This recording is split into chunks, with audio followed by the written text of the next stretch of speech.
to a Hobby Memorial Library event. This is Librarian Week. We have two more librarians that are going to be doing our Surviving Adulthood series. We have Brandi Faulkner and we have Ash Garcia, who you're going to see a little bit later in a video. And they are going to be talking about sewing. So, hi, Brandi, and Hello. hi, Ash, down the hallway. Hello, Ash. Yeah. I was Ash today. You were asked today. All right. Well, I'm going to let you take it away. It's Okay. enlighten us. Well, okay. Give me just a second.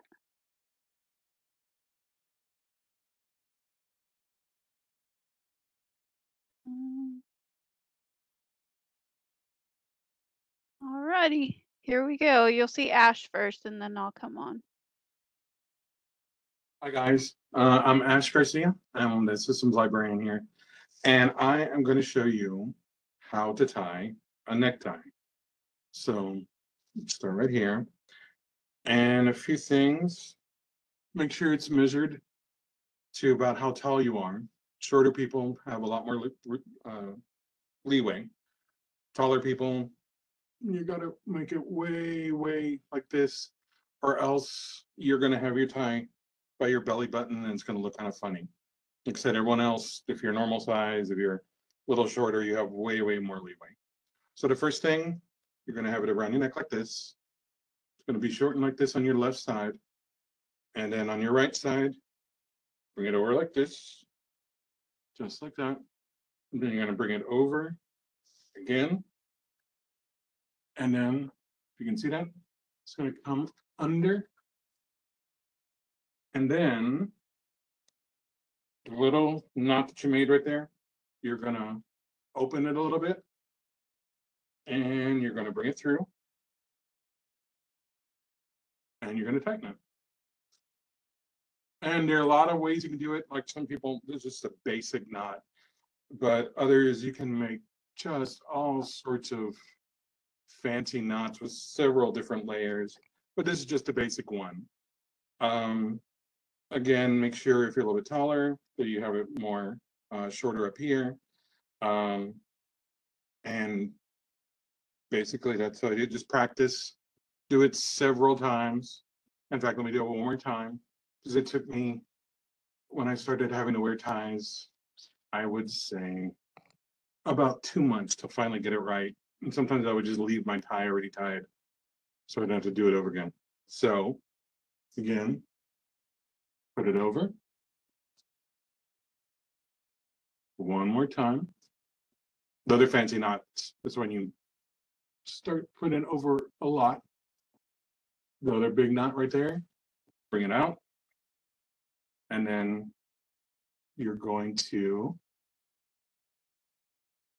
have that little opening that you made. You know, to use your finger and bring it in and do it your knot again. So, and that's all there is to it. So, bow tie is a little bit different. That's much more complicated. I'll try to make one of those as well once I can actually do it right. But in the meantime, my bow tie looks like a messed up fan. So I still need some practice. And once I get that done, I'll show you and we'll do that one as well, because bow ties are actually really nice if you get then they don't have to look perfect. In fact, if they don't look perfect, that's, you know, that you tied it yourself. So, okay. All right, and this is my part. It's sewing basics, and basically the two things that I think are important about sewing basics are sewing buttons and hemming. So repairing your clothes when they lose pieces or a hem comes out or something like that. And the supplies you normally need are thread, of course, fabric scissors. You can use regular scissors, but fabric scissors are really good. Just FYI, as they always make jokes, don't use them on paper or anything else, because they do become dull and it's harder to cut fabric. So yell at anybody who uses your fabric scissors for anything else. And of course, your material, whatever it is you're doing. If you're hemming pants, you'll need the pants or the skirt or whatever.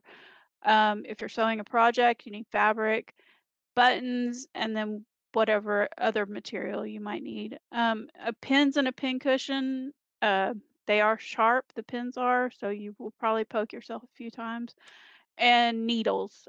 You'll need the sewing needles, and you can get those in real cheap packs. And all of this can be bought at Walmart. I think you can even buy it at the Dollar Tree if you're looking for a budget version of this. But and they even sell little strips of fabric if you want to do a quilt. I've done that before.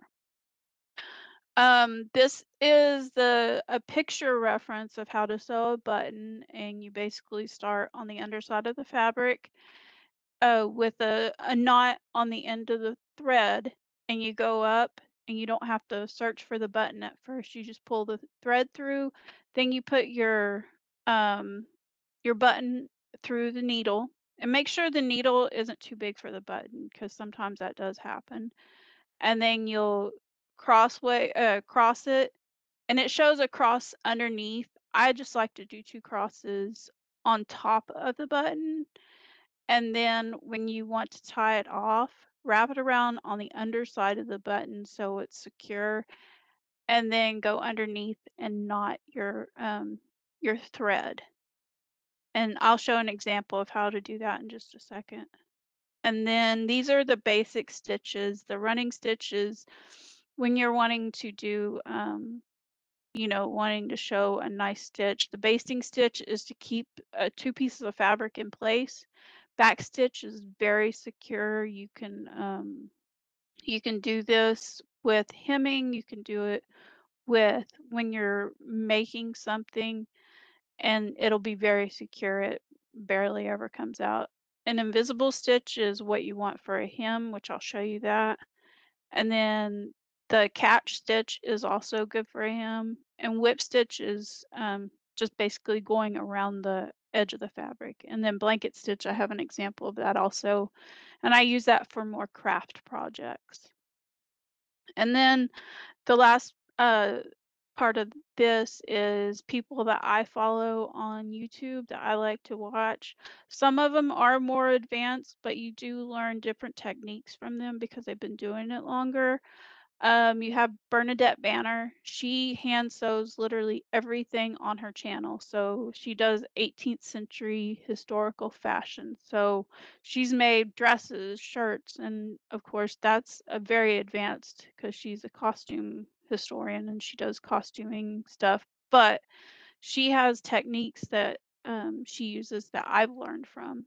I also have Easy Sewing for Beginners.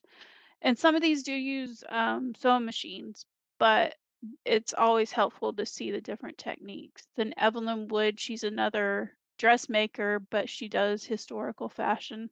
Obviously, I like to watch historical fashion because I'm a nerd like that. And then the Closet Historian, she doesn't only she makes her own patterns. So she went to fashion school, but she teaches you how to make your own patterns if you want to do that. But she also makes like brooches, and it's the most simple looking thing ever. I love watching her because she has the coolest brooches. They're made they're made into bugs, which I think is cool. Really pretty bugs like beetles and spiders and things. So, and then the Coolerip, I don't know how to say her name, but she is the one that takes pieces of clothing and refashions them into something new and something useful for later on. So like say you have 2 shirts and you want to make it into a dress, she'll teach you how to do that. Or if you have pants and you want to make it into a top, she'll show you how to do that. And then Gunnar Deathridge, he was on Project Runway, and I just like to watch him sew because he kind of explains it, and he's a self-taught fashion designer, so I think that's pretty cool. But if you go on YouTube and you just write or type in basic sewing or sewing for beginners, you will find a plethora of YouTube videos. These are only just not even a 10%. This is like 1%, if that. So go on there and start sewing.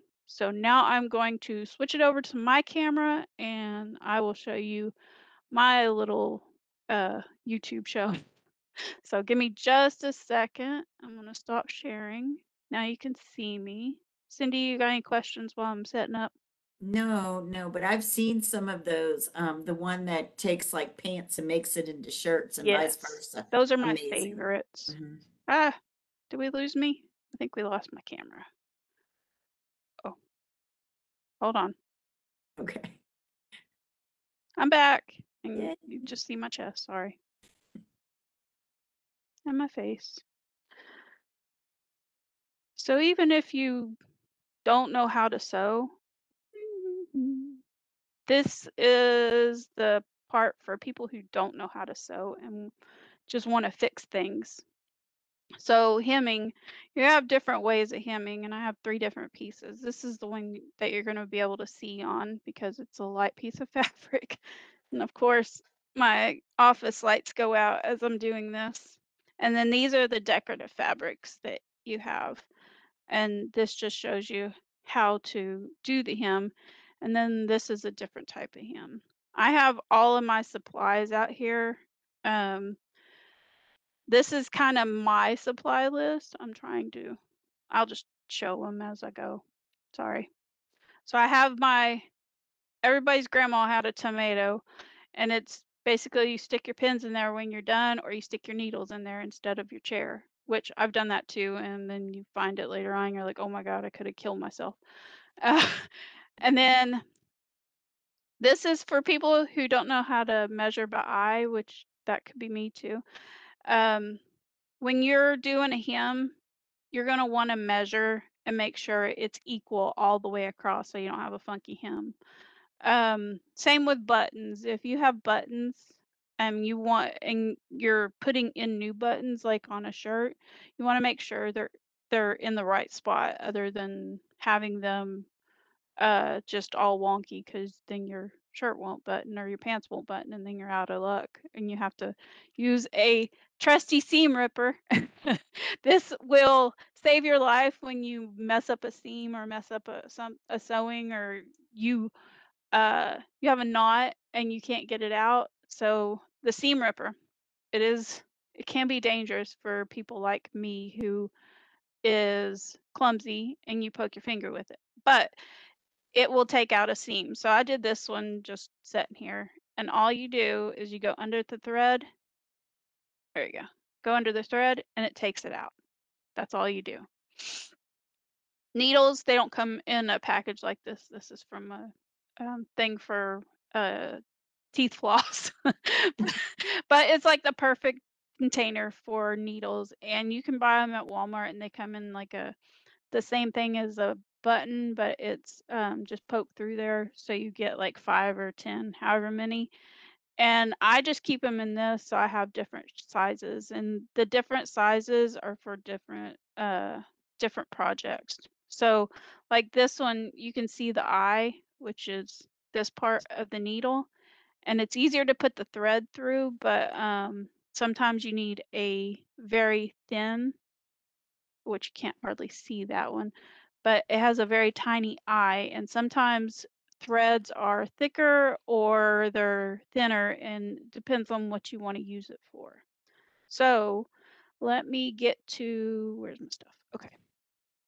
So you normally, for hemming, you would, let me move this stuff out of the way.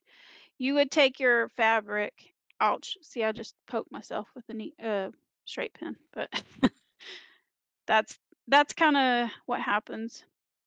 So you have your hem where you want to put it's the edges of the fabric, and you want to fold them under so you don't have a jagged edge. And so what I do is you measure how much you want up, which I've already done that. So, and I've made myself a line, and you can do that without an iron. You can just keep running your finger over it, and it kind of puts a line in there. It's like finger ironing is what I call it. And then you'll do another one, and then I like to put pins in it just to make sure it stays. And you can put it all the way through and it doesn't leave a hole. Now with fancier fabrics like silks or taffetas or whatever, you have to be careful with them. But with cotton like this, you don't have to.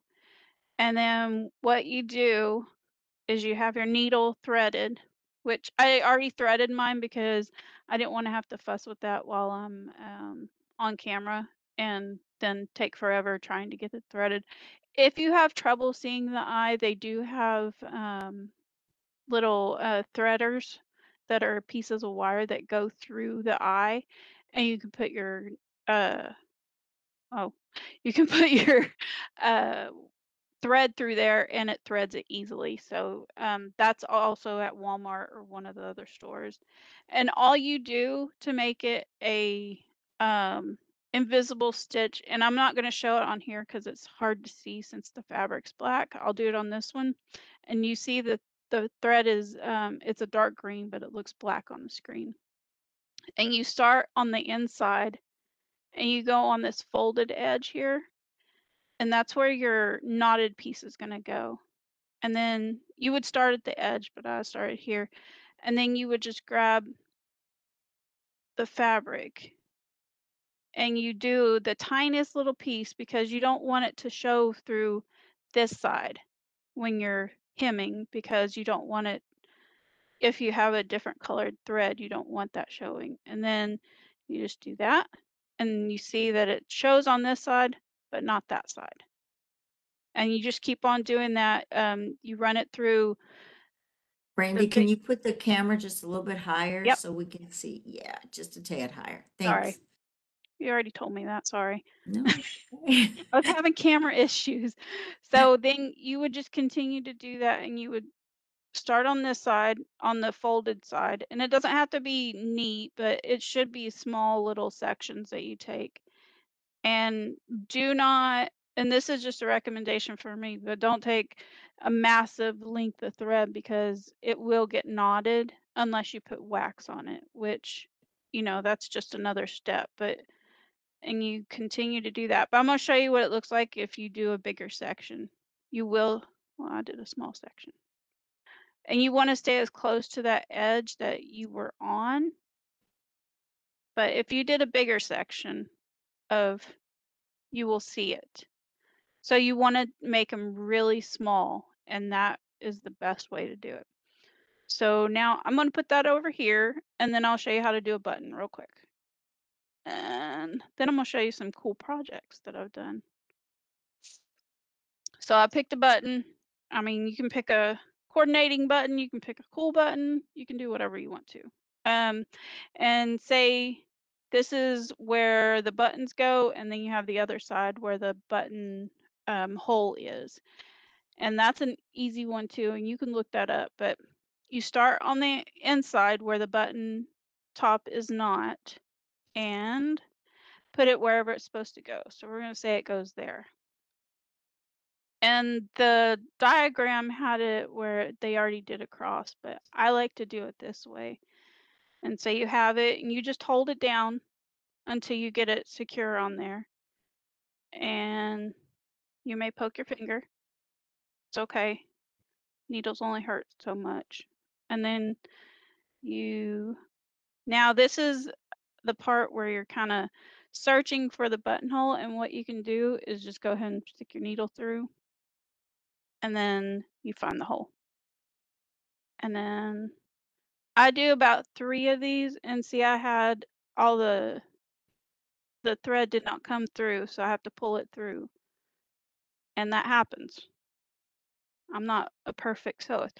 So what I do in that situation is I fix my issue. I'll fold it over right here because I have that thread that came through. I'll just sew over it so it kind of has a place where you can hide it. And that's what you do, is you just hide it. I do that with a lot of projects because sometimes your thread gets all hung up, and then whenever you have it like that, then you can run it through. And then 2 or 3 of these should be good. And then you'll bring it back up, and this one,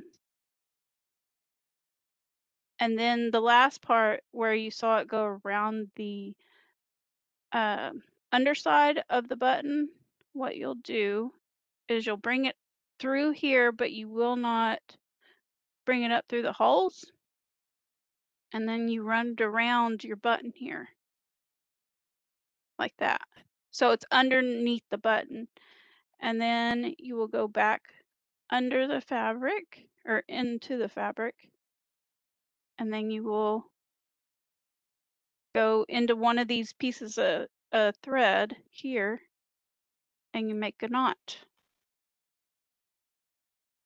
And I like to do 2 just because I don't like my buttons coming off. Ow. Sorry. Oh, these lights are killing me. Okay.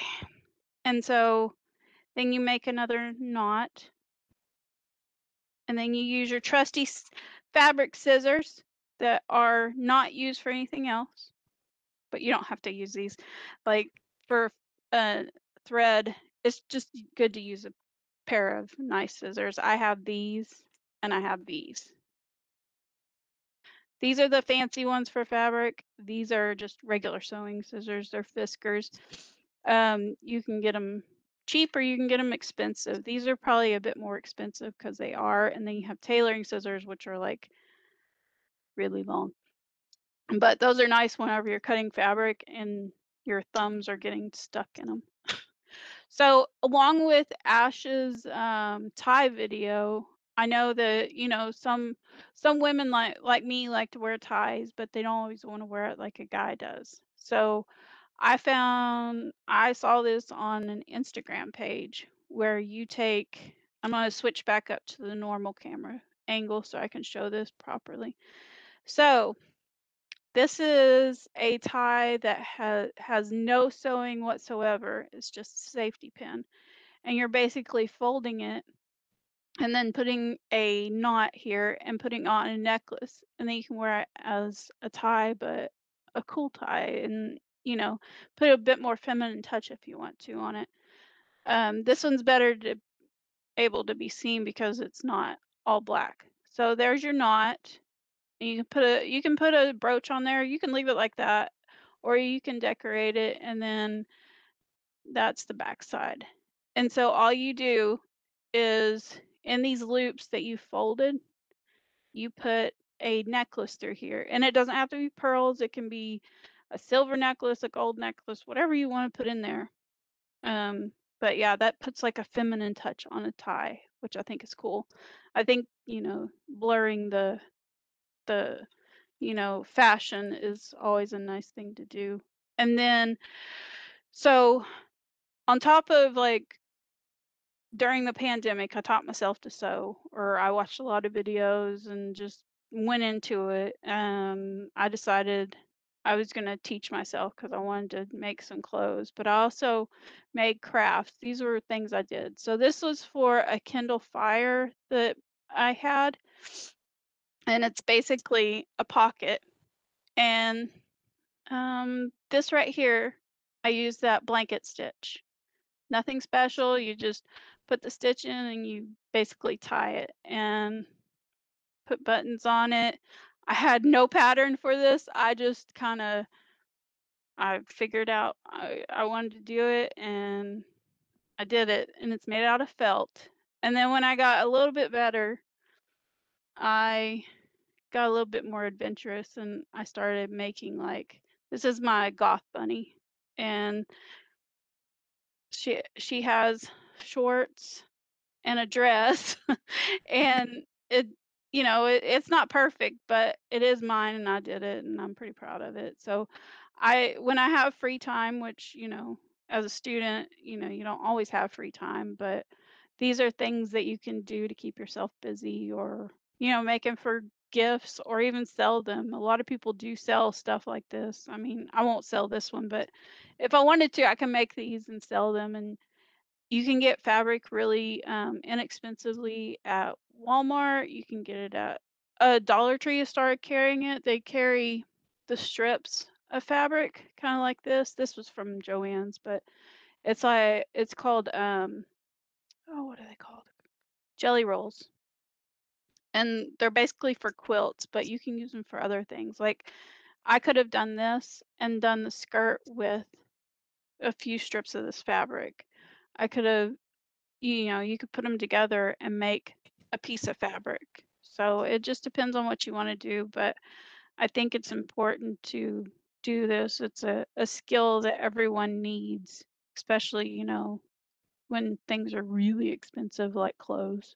So and Goodwill sometimes has fabric and different things, or you can, and I know this sounds crazy, but you can take sheets and you can get fabric out of that. So I mean, look at everything that is a crafty project in waiting. So yeah. Any questions? All right. Well, Alyssa, are there any questions? No, we don't have any questions. Right. I have a couple of questions. Mhm. I've seen standard thread, but are there recommendations for like we were sewing hacky sacks and Mhm. I worry that we use just normal thread. So do you recommend thicker things, for certain So objects? they have the basic thread that you get at stores. So that's like your polyester thread. I didn't even show my, so it's normally like this. They have different types of thread that you can use. Cotton thread's really good if you're using cotton. These are cheap, and so that's what I use. And I have a sewing machine, and it does like to break sometimes. So it is strong. I mean, it's pretty strong, but there are times when it does break. But I would say the stuff you get at Walmart is good because the cotton ones, the ones meant for silk, they're good, but they're expensive. And so, and you can make sewing cheap or you can make it expensive. Depends on the fabrics, the things that you use. I've made lots of clothing items and I use quilting fabric, and it's a lot cheaper than if you use like the fashion fabric like at Joann's. But the nice thing about those fabric stores is they always have sales on them, and if you sign up for like their monthly thing, you can get coupons. So, and if you're wanting to get into following a pattern, they Mhm. have pattern sales too. So, Oh. yeah. Well, I saw you get hung up, Mhm. and I loved how you said to just hide it. Yep. Why mean- does that happen? There should be no reason why that happens, but it seems Because to happen every time with me. so when you get hung up on your thread, it gets caught on itself. And what a lot of sewers do is they use what's called wax. And it's basically the same thing that they use on a violin bow. And it waxes the thread so it doesn't get hung up on itself. But I just don't use it very often because I'm lazy and and it means an extra step. And when I want to sew, I want to sew. But Mhm. like I said, sometimes it happens and you just hide it and you just poke it in. I mean, nobody's going to see it on the outside. If Mhm. somebody comes and looks at this part, I gotta find the camera. If somebody comes and looks at that part of your button, they're too close to your sewing project, and probably they shouldn't be there. But anyway, that I mean, it happens to everyone, even the people who are, professionals. It happens to everyone, but they take precautions so it doesn't happen to them on camera. So they use that wax, and the wax is always helpful. But they still have bloopers and stuff that they mess up on, or something just doesn't work right. It happens to all of us. I mean, when I was doing pandemic sewing, I was like going crazy. I had more red dots on my fingers from poking them from all the straight pins. So it it happens to everyone. Cool. When you're sewing like with a sewing machine hmm and you're following a pattern, can you tell us how not to put everything upside down and backwards? Well, I would say follow the directions, but sometimes those directions are very convoluted. So, I try to find the patterns that say easy because I'm not a professional by any means. I'm not going to make a wedding dress. I'm not going to make a formal dress. I want to make something that I can wear. And sometimes it turns out like really bad. But then sometimes I'm pleasantly surprised with myself and I'm like, yes, it worked. But those patterns, you have to like read and make sure you're doing them right, and you have to make sure the fabric's on there right, because you could have, say you're doing a skirt and you have one panel that is this way and the print is this way, and then you put it on another panel of the pattern and you turn the fabric. I've done that so many times. So you have to be awake when you do it, and you have to, maybe not, drink wine while you do it. That happens during the pandemic, and so stuff happens and you get distracted. Say you have kids, you'll get distracted and then you come back to it later. Or you have a cat who likes to, sit in the middle. I don't know why my cat, but she loved that paper, that really thin paper. Crinkly paper. She loved it and she would sit in the middle of it, and it's not very helpful whenever you're trying to do a pattern. So, but that it happens to everyone. Buy an extra yard of fabric just in case. That's what I always do. In case you have screw ups, and you can use that for a craft project later. Make a bag, make a bow to go with your outfit. I don't know. That's what I do. Cool. Well, those are some really great ideas for sewing. And, I'm a guilty party who won't hem my stuff just because I have to sit there and hem, but it's what everybody needs. Yeah. And so I'm so glad, even like buttons coming off. I'm so glad that you were able to show us today. Basically what you need to do, guys, don't throw the outfit away if your buttons fall off. Oh no, go. Fix And it. if you lose the button, go buy new buttons. And buy, if you want, like, say the shirt I have on, it's black, and say I hate black buttons. Go find some cool buttons and put on there, and zhuzh it up.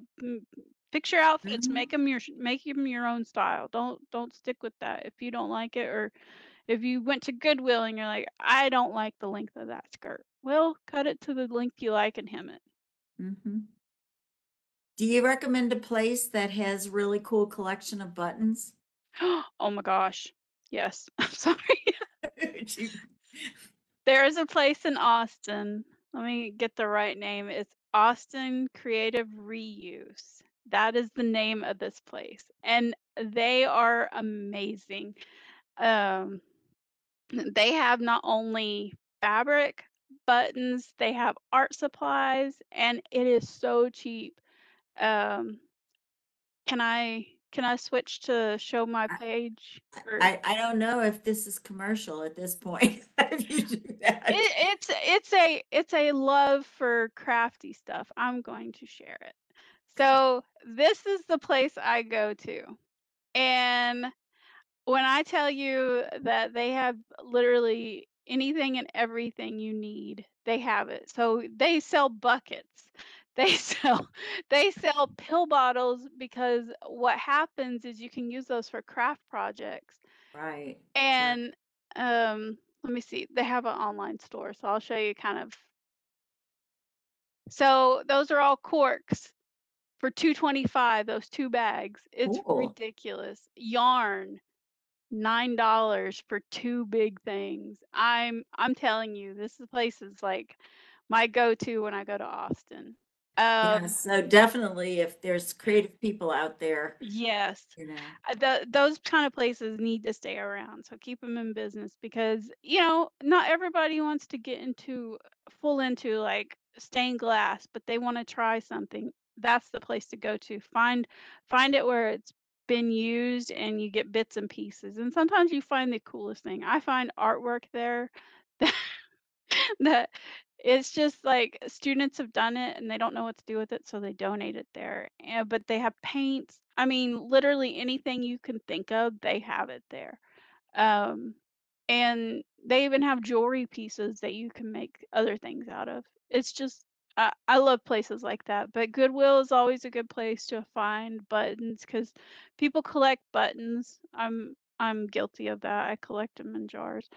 I don't know why, but it's like one of those things that you collect because they're cool looking, and you're like, what am I doing with all these buttons? Well, and you know, everybody bought a spool of thread to put on their buttons, and now they have like 10,000 spools of thread in And every color.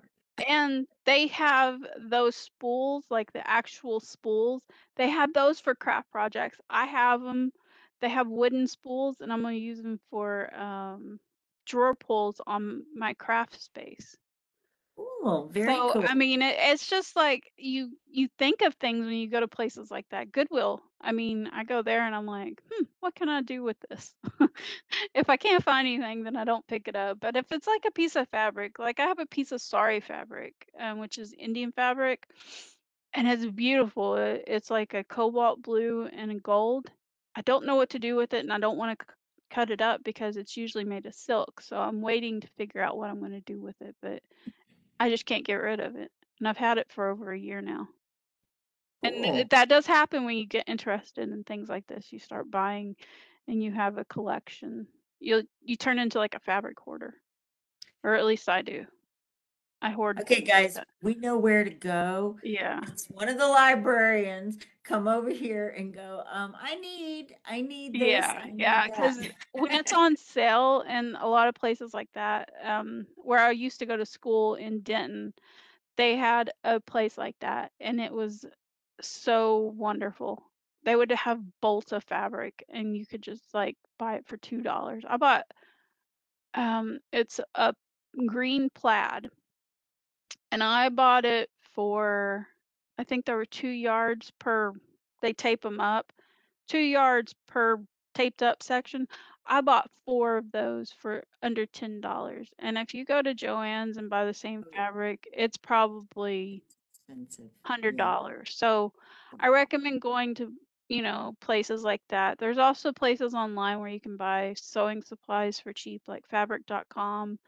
They don't just have fabric, they have other things. Amazon, always a good place to buy stuff. You just put sewing in their search engine and you can come up with lots of things you don't need, but you're going to buy them anyway if they look cool. Or wait, that's me. So Oh, well, awesome, Brandi. Thank you so much. no And problem. really appreciate you sharing your talent and something that's very needed. We all have to sew a button. We all have to do a hem. I know I make holes in all my elbows. So I'm You could constantly put having patches, get some cool to fix patches and my put them on. elbows. Oh my gosh, they have patches at that Austin Creative Use. You can also buy patches and sew them on. Awesome. So, or you can buy fabric and just make it into a cool shape and sew around it. I have all these ideas. Somebody needs to come use them. Ask me how to fix your clothes. There you go, guys. You guys know where to contact. So, well, thank you very much. And Alyssa, before we go, I want to make sure, did we get any questions? No No. questions. Oh, okay. All right. Well, before we go, I want to go ahead and remind everybody. First of all, thank you, Brandi, so much for sharing your Very talent welcome. with us.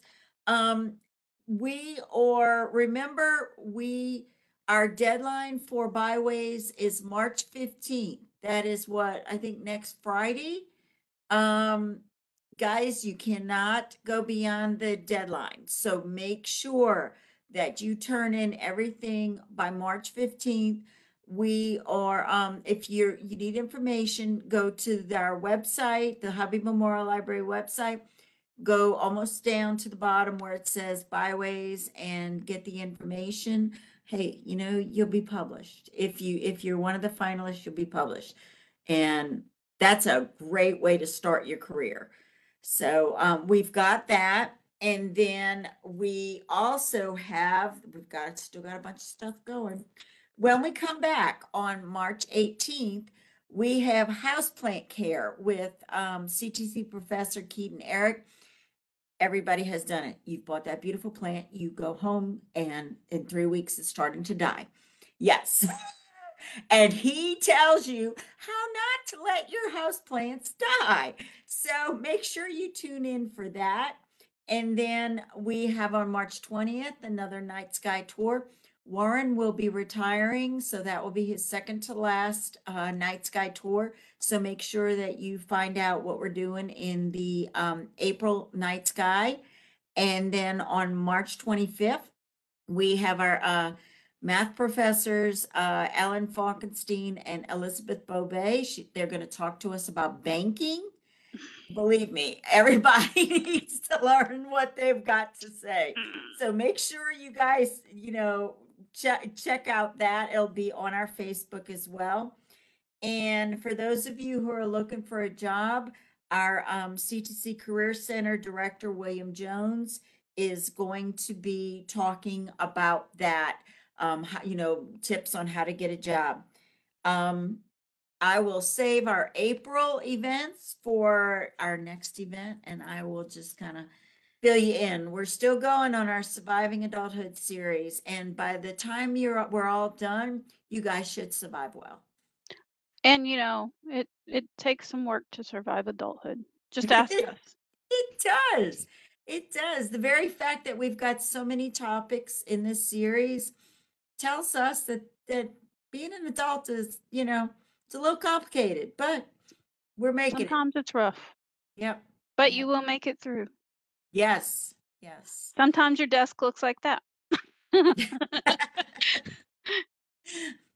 All right. Well, guys, you guys have an awesome day, and we will see you next time. Thanks again, Brandi.